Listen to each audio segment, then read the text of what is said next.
right. So the coin I did this week is FunFair.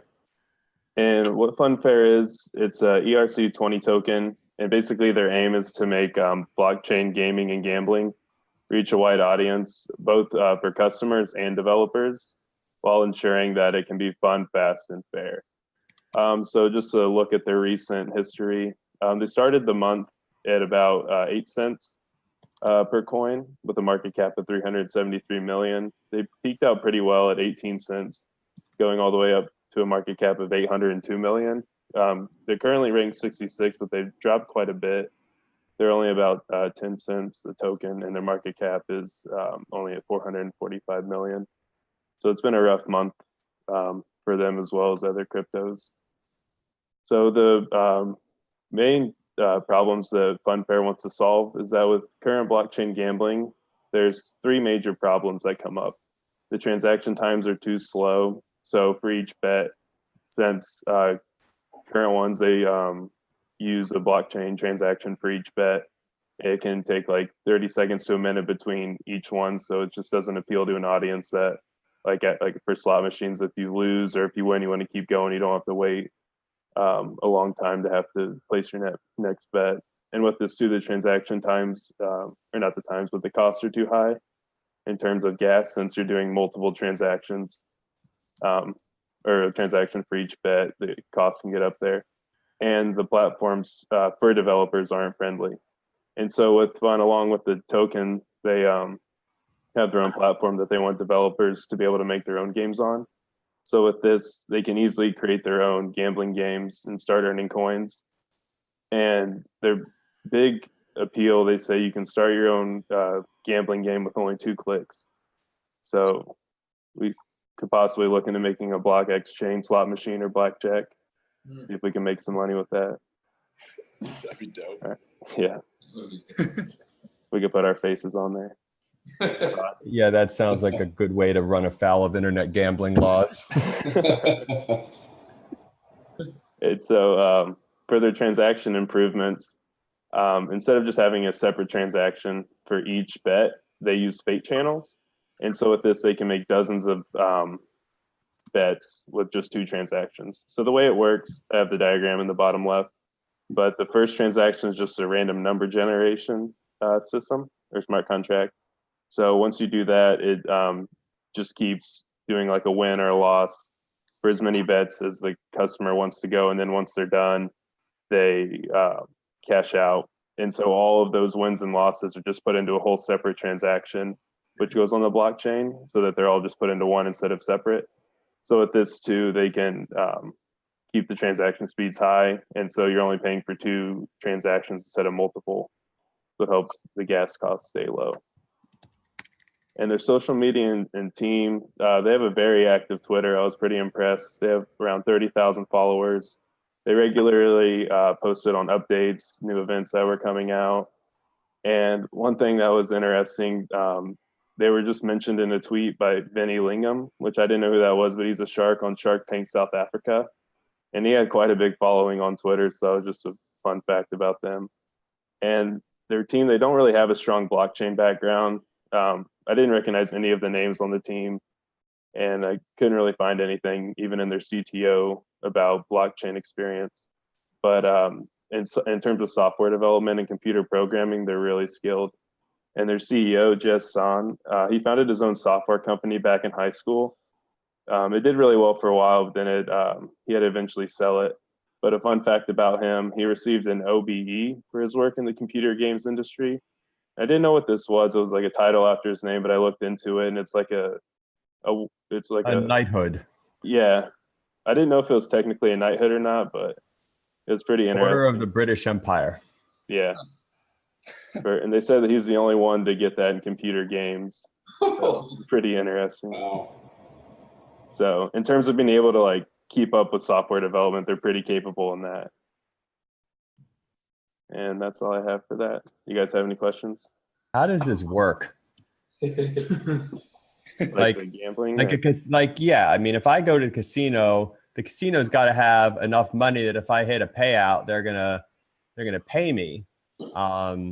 They have like a large reserve of Ethereum that they're going to be able to pay large sums of money out if someone hits a jackpot? Do they have the right audit controls to make sure that random number generator isn't like a zero probability of win event or something like that? So we see expected values. I mean, it's interesting. Interesting, but I mean, I don't know how this makes people feel safe that they are going to get paid and that they're not getting screwed. Right. I think that's the biggest problem right now with blockchain gambling in general, just because a lot of people don't know much about the technology, let alone that. But basically what they had to say about that is that it's all run with smart contracts for the platform itself, so that like everything that happens, like all the outcomes are decided with smart contracts. Yeah, the appeal is typically they take a nonce, so a random number they generate, and they track your mouse movement, or they track some sort of input on your side, so some random number that they can't generate, and they stick them together so that you have a truly random number, and then it's put on the smart contract somewhere so they have no control on what the outcome is. What happens is you're typically not playing against the house, you're playing against other people. So they make it provably fair, so everything's issued on the blockchain, so they can instantly tell. You can go look at the blockchain and see if they've cheated you, because everything's completely transparent. So it might not be slots, it might be more like poker. Exactly. I'm not sure what the portfolio of games that FunFair offers. I know FunFair is one of Travis's favorite points, and he might have a little more to say about it. I love FunFair. So FunFair, basically they host people that want to make their own casinos. So like I think it is, you have to have 20 times the maximum bet times how many users use your casino and the reserves if you want to make your own, something like that.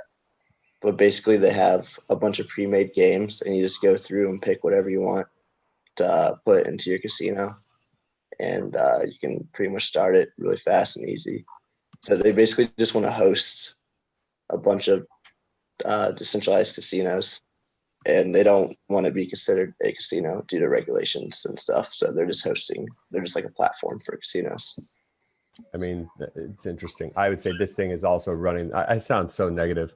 This thing also like sounds like it's has a risk to get shut down, because casinos are all heavily government regulated as well, and they I don't know, it's an interesting concept. I think that the regulatory concerns there again might become where the governments get intrusive, not less, but Definitely.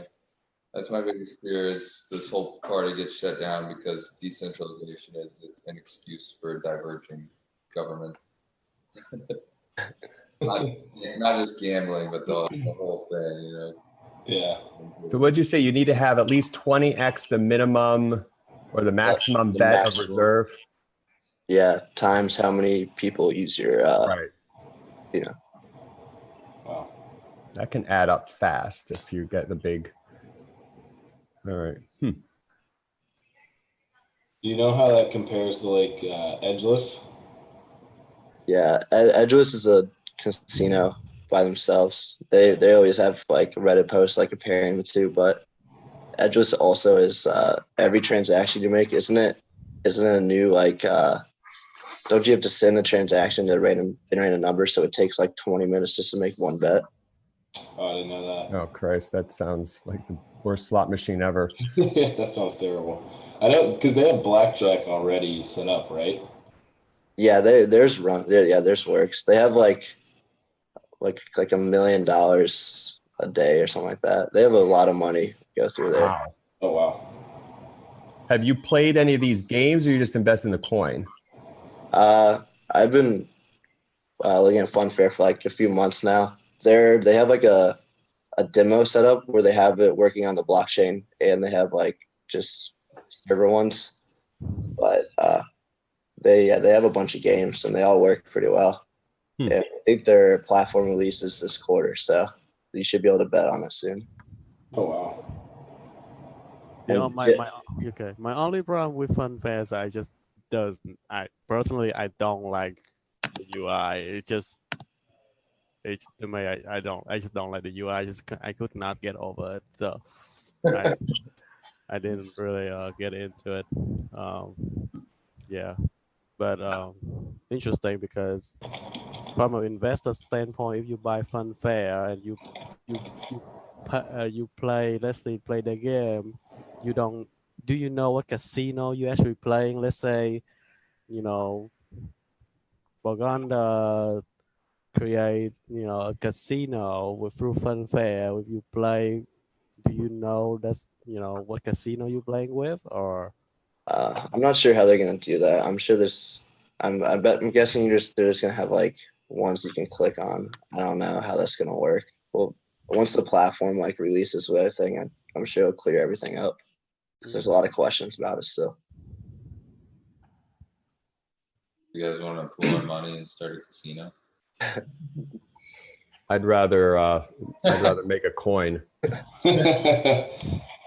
Travis, do you have a pretty bullish view on FunFair, even with like a spike in price right now? I did. I mean, I was looking at them when they're like 50 mil market cap, but like I don't see how they could go to like billions of dollars. I don't see that. I don't think that's very realistic for them.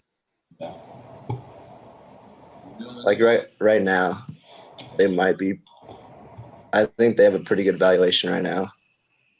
Do you know anything, Jared or Travis or anybody else for that matter, about their token economics, like what their minting rate or their mining rate is, their burn rate? What do they scrape off top of a game to play? I think they burn all transaction fees, and they do a lot of token burns. I know that because they have like 11 billion tokens, something like that. They have a lot. Gotcha. Yeah, when they first announced that, I was holding a bag and it spiked up so fast. I sold them all and I'm pretty happy with that. Nice. And Jess made Star Fox the game. Oh, he did. Star Fox. Yeah, that's why. I remember that game. Oh, nice. Gotcha. That's how he got knighted. Yeah. Guess the queen enjoyed her some Star Fox. So the guy who made Star Fox made FunFair? Yeah, well, he had I don't know if he like made it himself, but I know he worked on it. That's awesome. Yeah, I'm in. Yep.